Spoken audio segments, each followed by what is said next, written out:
I'm Jackie Doucette, and I'm on a mission to discover exactly what life is like beyond retirement. Join me while I chat with people who've already done it, who've retired to something rather than from something. Let's find out together exactly what's waiting for us when we say goodbye to that 9 to 5. Hi, everyone. Welcome to another episode of Beyond Retirement. Today, I'm joined by a fellow Canadian, and she's also a fellow Ontarian. Sandi Shortt is a mindset and life coach, and she calls herself a design coach. She's dedicated to helping women, particularly retired widowed women, who know there's more left in life for them, reinvent their lives and create their next chapter. By using mindset and other modalities, Sandi helps them to design a life for themselves full of joy, fulfillment, and purpose. Sandi, thanks for joining me today. Thanks for having me. This is a delight. I have heard you several times, and I'm very pleased to be on your podcast. Oh, thank you so much. I really appreciate that. So, as I always do, let's start off with a little peek into your life. Tell us a little bit about your background and how you ended up doing what you're doing now. Okay. Well, I went to university, got married, and then taught school for a while until I had my 3 sons who were born within 3 years of each other. I understand they're called Irish triplets, which certainly is the way I felt when I was at home, I can tell you. My husband died when they were 9, 10, and 11. And he had been an international banker. So at the time, we'd actually had a transfer to New York City.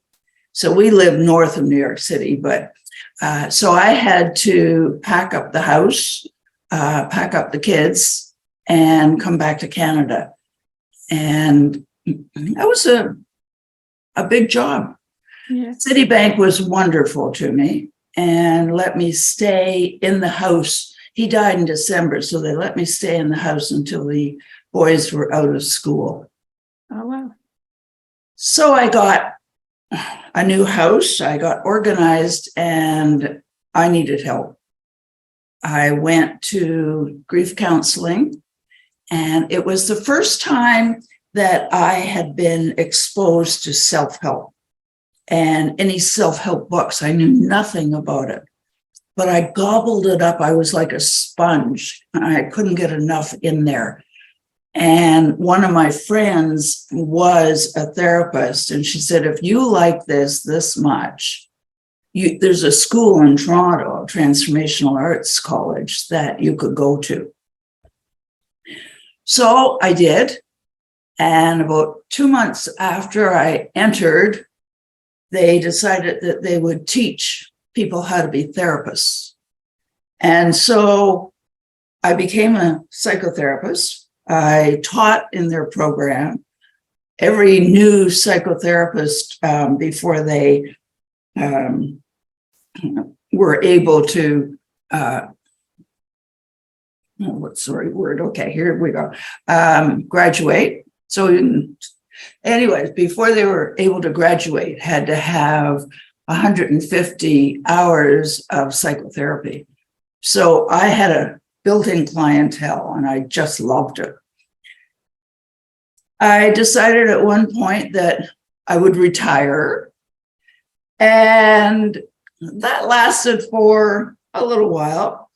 It was still the glow part of retiring, and then I got diagnosed with breast cancer. Mm-hmm. So I went through surgery and chemo, and then got introduced to the dragon boats. So to be a dragon boater, that's one of the silver linings of having breast cancer, because it's not a group you would choose to belong to, but if you do belong to it, it's a great out. And so I have been dragon boating for 12 years now. Wow. One of the gals on the paddling team suggested that I come to a session one night to learn about chemical-free living and essential oils. So I did that. And once again, I'm back into the teacher role, and I'm trying to get everybody to realize how important it was to have chemical-free products. And I did that for a while, and I wasn't getting the results that I wanted, but I also didn't feel fulfilled. I thought there was much more in life. And having been through all I had been through, I wasn't sure who I would go to get help. And it was at that point that I happened to be reintroduced to Bob Proctor. Oh, yeah. And then I heard Julie Ciardi being interviewed, and I thought, okay, she's the one. So I joined her program to get me more fulfilled. And about 2 months after, she said, we are now going to train coaches. So deja vu. And I am now a mindfulness and life coach, and I really appreciate working with women who have been widowed or are retired, and what's next.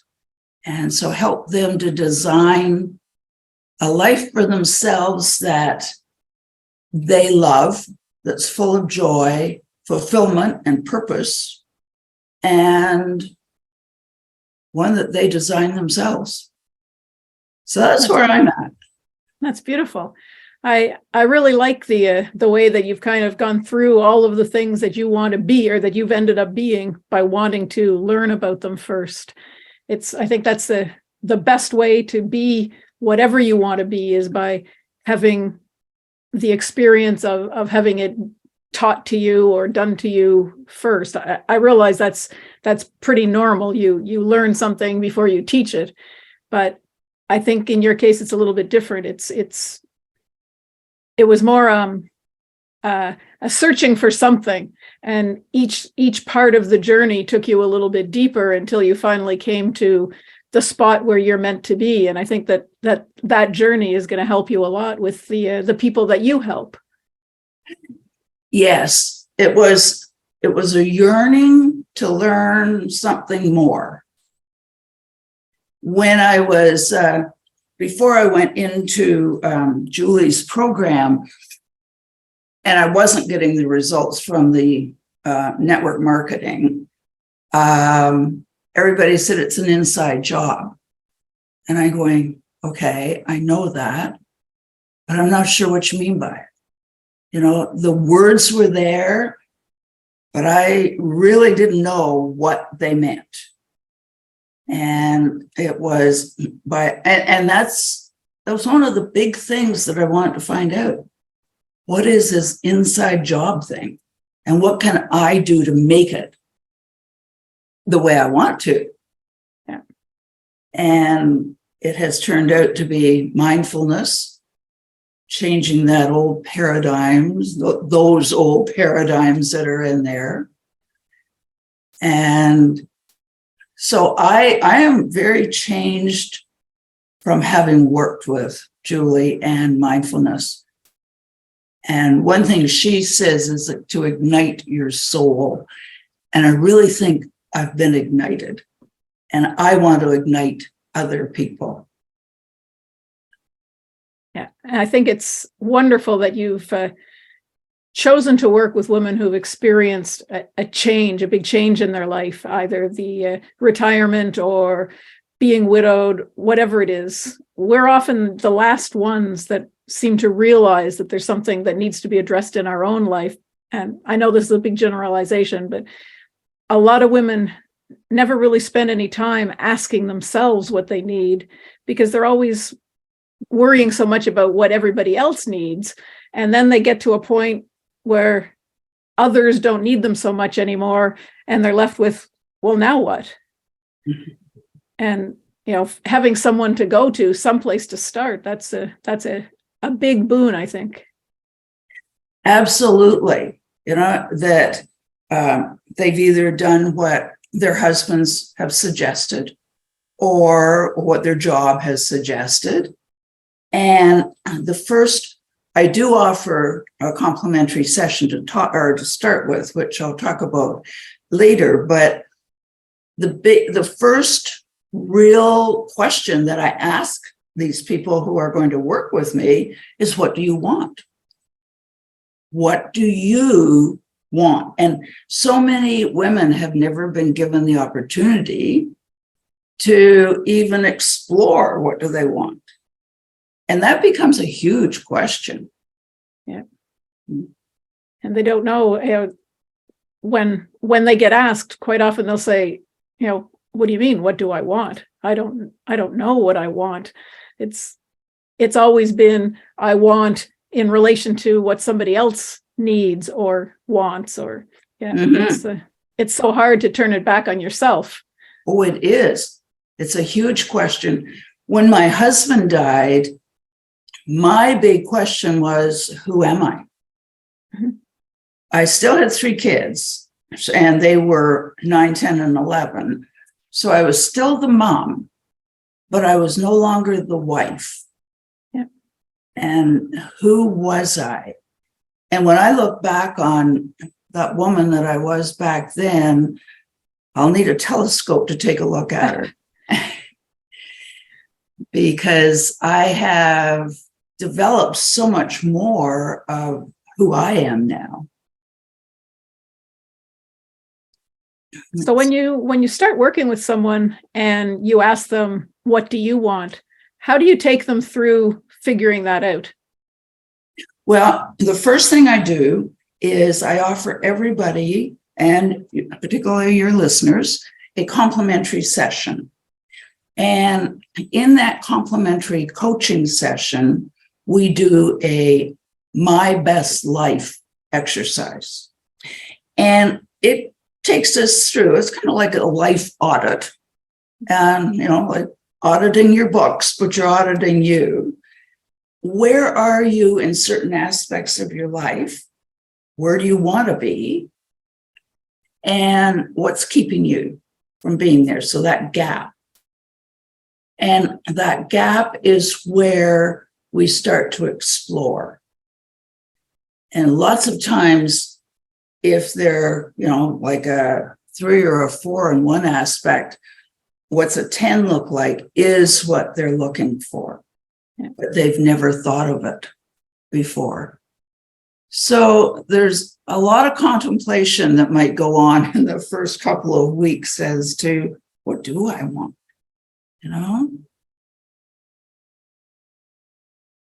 And what are some of the things that some of your clients have discovered about themselves? Can you come up with just some things that they've discovered they want out of their life that was a surprise to them?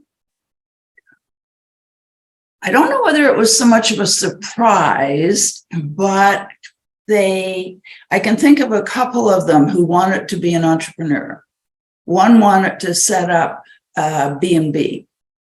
Another one wanted to work specifically with retirement homes, but not in the home, but outside helping. And they both realized that they really could do it, that it was possible. And they're both on their way to doing that now. The B&B is building cabins in the woods. So if you wanted to go for, a weekend in the cabin in the woods, she's getting it ready. Nice. And so it's a different mindset in that she can do it. She's always doubted and gone back to that job that was secure, or maybe not secure, but at least it gave her a paycheck. And now she's in there building these cabins in the woods. So it's fantastic to see how people, when they really realize what they want to do and that it's an inside job, and we're all created so we can do whatever we really want to do, that they can turn things around. And it makes me so excited to help somebody do that. that was going to be my next question. It's not really a question, a statement. It's got to make you feel really wonderful to have somebody suddenly light up and realize what they can do when they want to, and then to want to, and to continue that on. Yes. Yeah. Because now retirement is a lot of years long. Yes, it is. And, all the things that we go through at the beginning of retirement, as you know, there can be loss of identity. I can remember one woman who was in her 80s who said, this retirement isn't all it's cracked up to be, because everybody naps and goes for lunch, or the other way around, goes for lunch and naps. Yep. I would add bridge to it. I'm no good at golf, but that just isn't enough sometimes. Sometimes it is if you're fulfilled other ways, but many times you get past that glow of retirement, or you get through the initial grief period and you say, and what's next? And there's a whole new chapter. There is. It's a whole new lifetime for some people. It is. 20, 30 years, that's a lot of time. It is. For someone who is recently widowed or recently retired, I think the process is probably similar, because you mentioned when you were widowed, you kind of wondered, who am I? And that's a big thing with retirement is, who am I now? Because you can no longer say, hi, I'm Jackie, I'm a pharmacist, if you're not doing that anymore. And it gets kind of tiring to say, I used to be a pharmacist, or, I used to be whatever. But helping people figure out who they are and what they are, it's a big job, but it's so fulfilling. I love it. It truly is my passion. And I feel I have developed my passion and my purpose to be able to ignite women into their next chapter, into designing their next chapter. So how do you do that part? How do you help someone if they've come to you and they've figured out what it is they want to do, say the person who wanted the B&B, how do you help them? What do you do with them to help them realize their dream? Well, the first thing we do is make up their dream. What do they really want? What is that big thing? And we write it down, and then we write down milestones. Okay, who do I have to be to get there? What do I have to do to get there? Who will I be when I get there?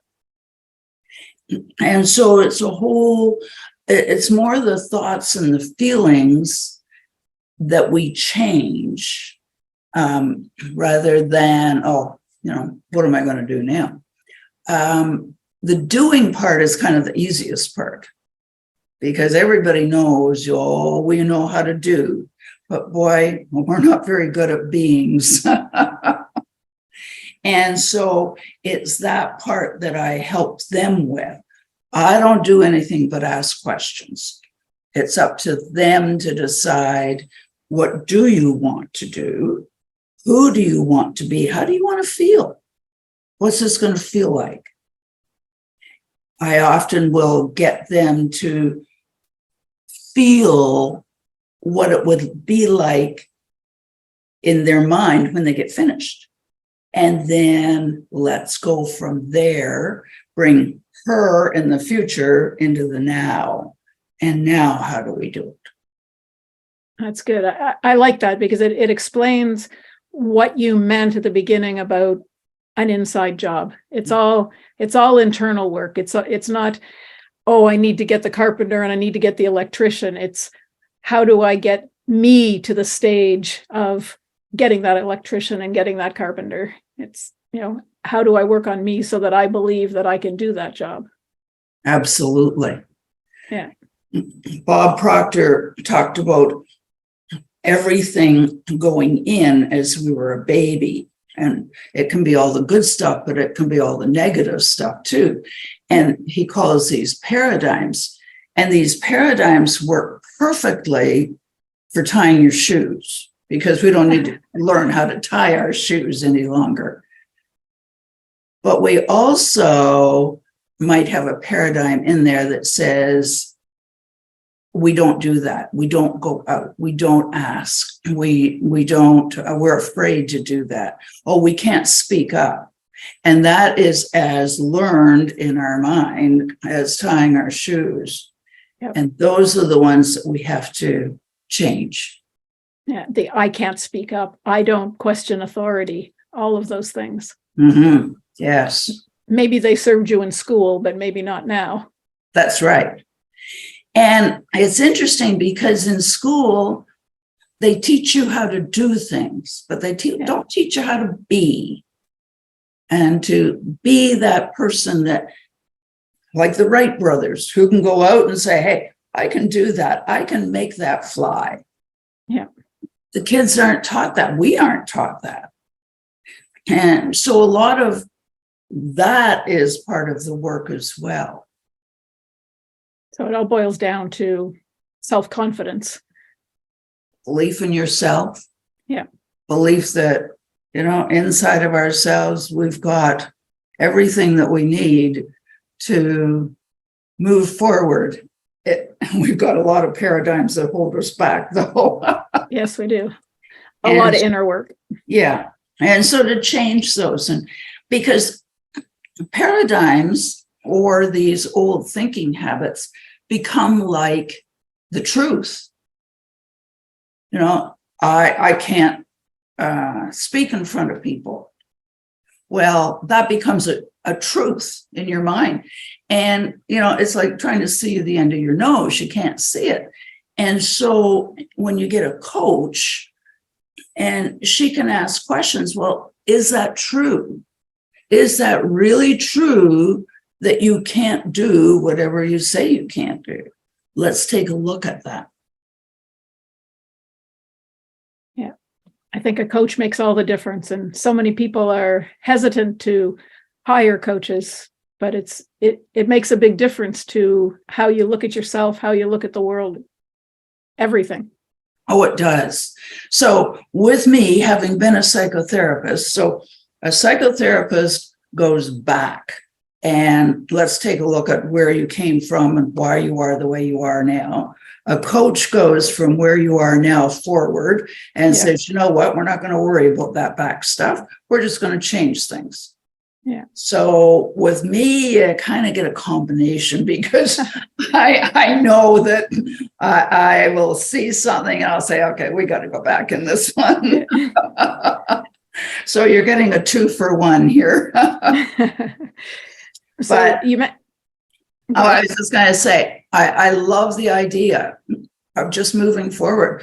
I have changed more with, I don't know. I changed a lot with psychotherapy, and I was able to unearth things and become a different person. And I have continued through the coaching. Yeah. And you mentioned that the listeners could get a complimentary coaching session with you if they want to explore working with you. Where can they find that? Well, I think you have it in the show notes. Yep. So if they go into my Calendly, they can go to the show notes and get it. It's calendly.com/SES30 and then life audit consult. I should have that written down, but yep, you've got it there. Go to the show notes, everybody. And I would love to offer them a complimentary session. So we'll do that exercise, and we'll get to see where they are, where they want to be, and then they can decide if I'm the person that they'd like to work with. And then we can go on from there. From there, I would offer a 6-month program, because you need that length of time to change. Right. And it's not an overnight job.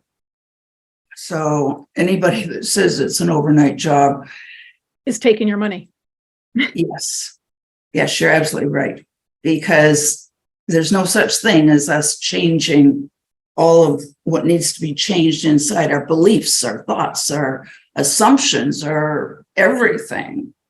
Our look at the world in overnight. You can't do it.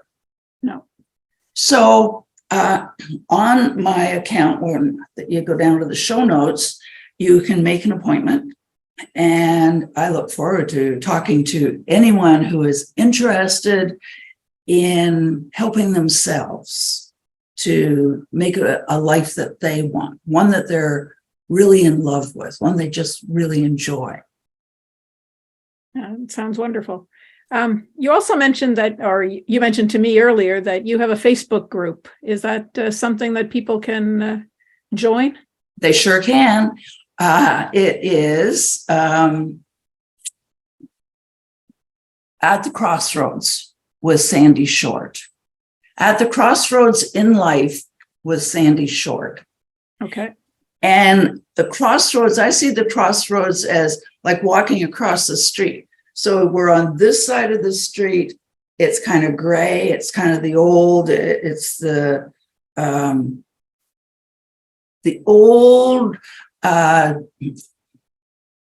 stuff going around and around. Groundhog Day is what I'm trying to say. And then we're going to take you across that street into a life in full color. Nice. That's a good And vision. I do get on. I'm just starting this Facebook group. So my plan is to get on weekly to do a way of thinking about mindset, a way that, will be inspirational. It'll be an inspirational talk. It'll be all about mindset and lifestyle and what we can do. Oh, fabulous. So, yes, Yeah, I'd love place. to have them join. I'll put the link to the Facebook group in the show notes as well. Thank you. So just before we wrap up, is there anything else you'd like to tell people about what you're doing or who you are or how you can help them? Or have we covered it all? I think we've covered it all.